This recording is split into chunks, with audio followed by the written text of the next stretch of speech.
Paalala lang po. Paalala lang po sa publiko. May patuloy ang pagkalat ng peking 200 na buo. Ayan po. Banggitin mo yung serial namin. Nadali na naman kami. May serial po siyang BF85 5922. Kaparas po yan ng una naming nakuha oh. Naku, iba naman yan. Iisa lang po ang kanilang mga serial number. Ito po yung una namin nakuha nung mga nakaraang buwan. At nasandan po ito kahapon. Kitang-kita nyo po yan sa piano. Meron po siyang ganyan oh. Yung nakadikit lang po yan. Eh mga guhit na yan. Kumpara sa mga tunay. Kumpara sa tunay, wala po kayo makikita dyan oh. Na nakadikit. Ayan po ang tunay.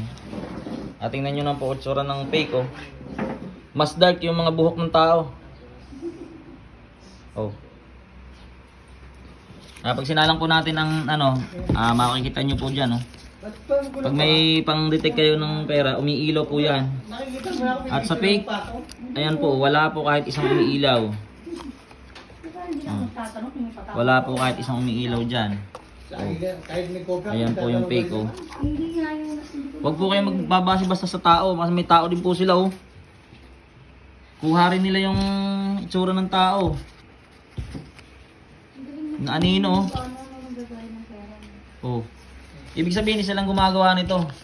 Isa lang ang ano isa lang ang Yan tao. kanila mga serial number.